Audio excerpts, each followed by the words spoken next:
Bienvenue dans notre podcast Relations 360. C'est un espace où on explore, on analyse et on remet en question la relation avec soi, la relation à l'autre et la relation aux autres.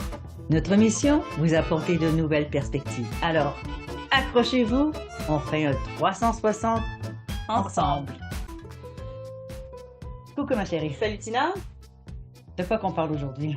Aujourd'hui, on va parler de tout ce qui est lié au conflit, à la déconnexion dans un couple et surtout comment aborder le conflit et comment gérer le conflit finalement. Ok. Parce que des conflits, il y en a.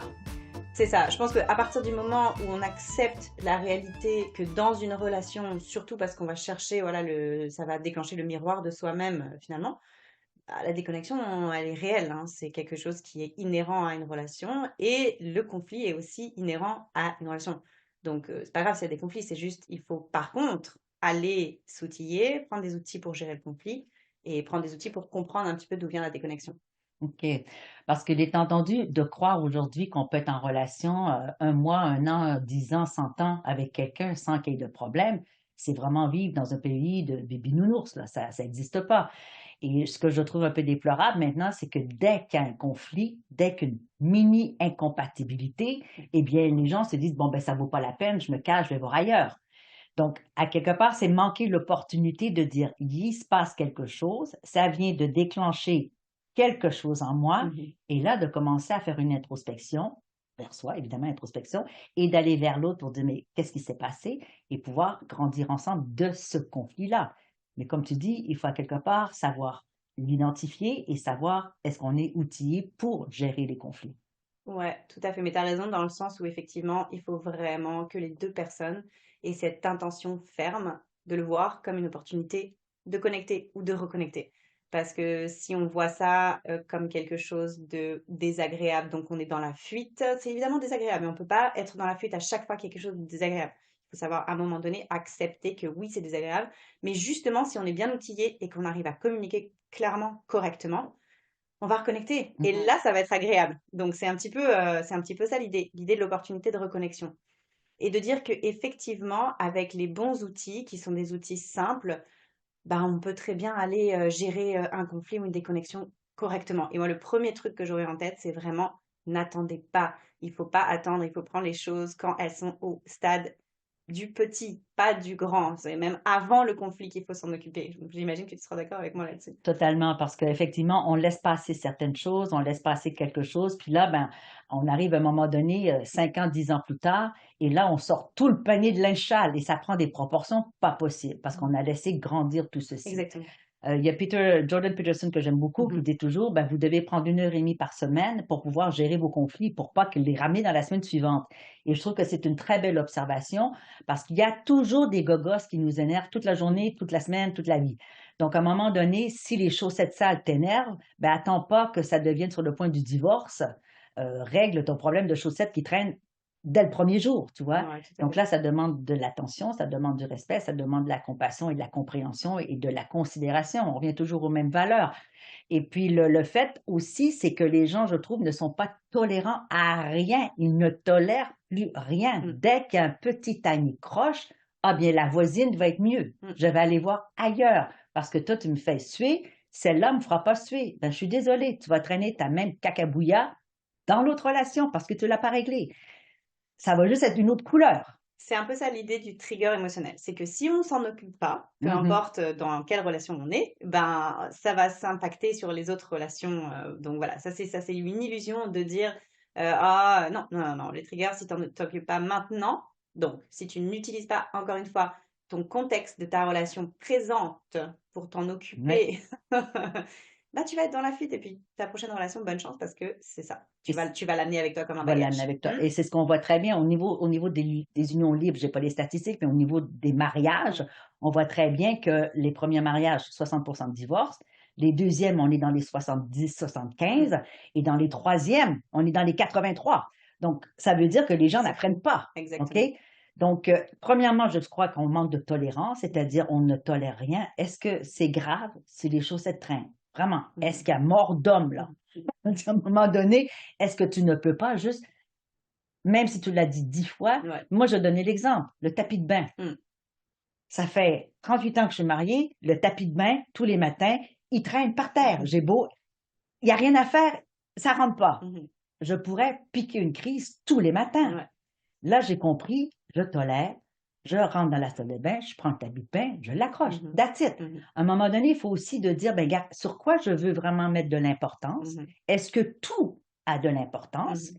Et est-ce que ça vaut la peine de monter en boucle un truc aussi bête que de mettre le tapis de pain sur le crochet? Je veux dire, est-ce que c'est si grave que ça? Tu vois?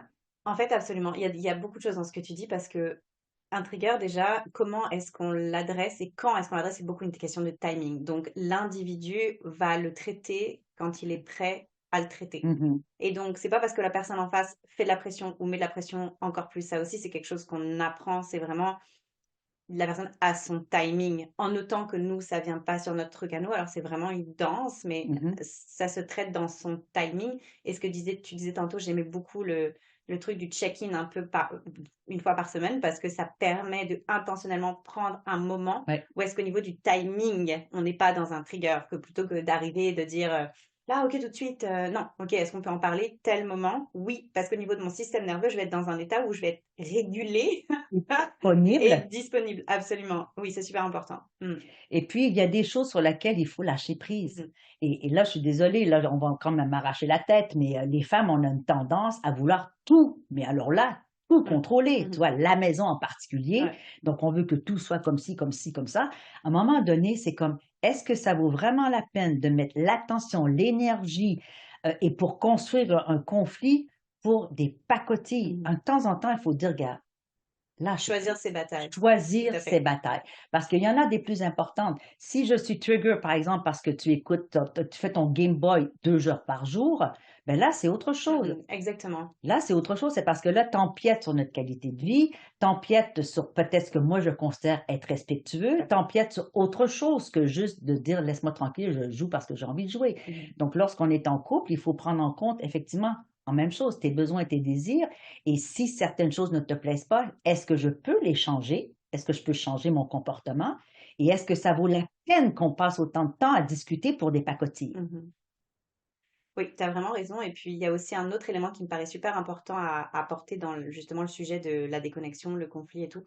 C'est vraiment une fois qu'on est dans la mise en place de la discussion, du partage et tout ça, c'est vraiment la validation de qu'est-ce que la personne en face vit. Parce qu'un trigger émotionnel, finalement, c'est ça. C'est même si ça part d'un tapis de bain ou d'une chaussette ou quoi que ce soit, c'est vraiment qu'est-ce que moi je vis? Est-ce que ça me fait revivre des trucs du passé? Est-ce que finalement c'est associé à une valeur très forte chez moi, puis ça vient remuer des choses et tout ça? Je pense qu'il faut vraiment avoir la curiosité déjà d'être dans un état d'écoute. On ne règle pas un conflit si on est déjà dans une posture de fermeture Ferme. et de défensive. Ça, c'est juste, ça marche pas, ça ouvre pas. Donc, une fois qu'on reconnecte, c'est vraiment venir valider en fait qu'est-ce que la personne ressent en face de soi.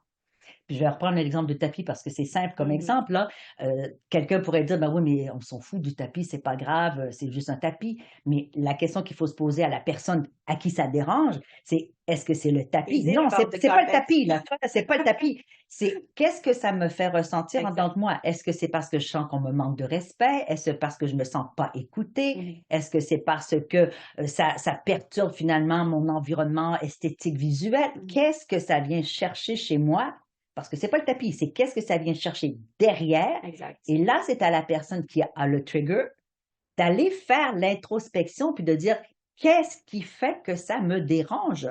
Et là, on peut le communiquer à l'autre. Mais tout à fait. Et dans cette idée un petit peu de cercle, de dire que bah, c'est l'évolution, c'est ça, hein, c'est des cercles ascendants. Fait que quand il y a quelque chose qui revient comme ça de manière récurrente, parce qu'il faut aussi analyser les patterns dans la relation, Mhm. les patterns de conflit, les patterns de déconnexion.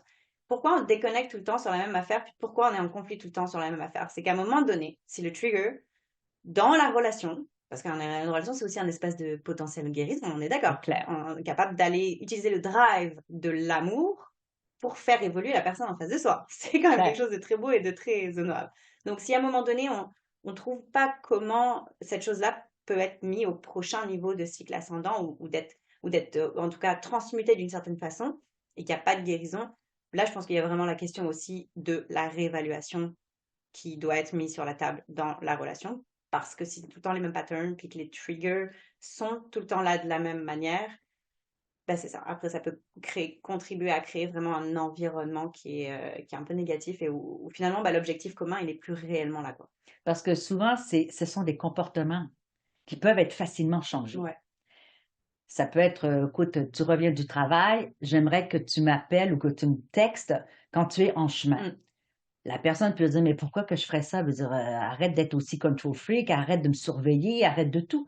Non, c'est simplement parce que je dois préparer mon souper et je veux savoir à quelle heure que je mets mon rôti au four. Ouais, c'est tout. Tu vois, c'est tout. C'est pas que je vais le contrôler, je veux juste savoir à quelle heure Ouais, je mets le rôti au four. ouais. Donc, si on identifie le pourquoi du pourquoi, ben voilà, on vient de désamorcer un conflit épouvantable alors que ça pourrait prendre des proportions épouvantables de Mmh. dire tu veux simplement contrôler ma vie. Mmh. C'est un peu bête, quoi. Alors, dans tout ceci, c'est encore la même considération. Je veux dire, si ça te dérange, ben, je vais essayer de le changer, mais je dois savoir pourquoi Pourquoi? ça te dérange. C'est pas le comportement en soi qui dérange, Mmh. Mmh. c'est de voir qu'est-ce que ça provoque chez toi, en dedans de toi, finalement, qui fait en sorte que tu me demandes de changer le comportement, tu vois? Mmh. Donc, ça demande beaucoup justement, d'ouverture, comme tu disais, et de tolérance au départ, parce que bon, il y a des choses sur lesquelles on peut laisser passer, mais après ça, cette ouverture-là qui nous permet de dire, ben, je vais vers toi, Mmh. je vais voir tes blessures, je vais essayer de comprendre tes blessures et je vais essayer de t'aider à en guérir de tes Mmh. blessures. Parce Mmh. que si, par exemple, je reviens au téléphone, machin truc, si tu penses que je suis là pour contrôler, qu'est-ce que ça dit de toi? C'est tout à fait ça. C'est quoi le symptôme de ça? Absolument, Voilà, ouais, donc ouais. c'est pas que tu me trouves contrôlante, c'est que toi, tu n'aimes pas être surveillée. Mmh. Donc, est-ce qu'il se cache quelque chose derrière? Est-ce parce que tu me fais d'autres choses en cachette? Mmh. Parce que là, ça peut mettre le doute dans la personne, Bah, hein? c'est l'inverse après. Ah ben voilà. Donc là, on tombe dans une bagarre, Mmh. tout le monde met des gants de boxe Ouais, et ça finit par des conflits qui finissent par des séparations. exactement. Alors qu'au départ, ça aurait été si simple. Téléphone-moi juste pour que je sache quand est-ce que je mets le retour au four, Mmh. tu vois. Tout à fait. Donc souvent, les très gros conflits viennent simplement de petites graines Mmh. qui autrement, si on les adressait chaque semaine, de un bon verre de vin, allez hop, Exactement. on fait le bilan de la semaine. Comme Qu'est-ce un qu'il y bon a? moment de partage. Voilà. Absolument. Qu'est-ce qui a pas été? Qu'est-ce qui a été? Qu'est-ce que je peux améliorer? Qu'est-ce que je peux faire de mieux? Qu'est-ce que je peux faire de pire finalement que je ne ferai pas? Tu vois là? Mmh. Donc, comment est-ce qu'on peut faire bonifier finalement Mmh. cette relation-là parce qu'on prend en compte ce qui ne marche pas et on évite de monter en épingle quelque chose qui autrement aurait été des pacotilles, quoi. Tellement. Bien dit, Tina. Donc, on se prend un petit verre de vin et puis on part ce soir à 7 heures. C'est parfait.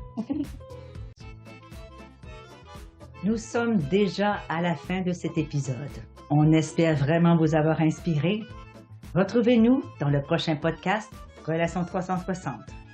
En attendant, on a très hâte de voir vos commentaires. Abonnez-vous et surtout, retrouvez-nous sur nos réseaux sociaux.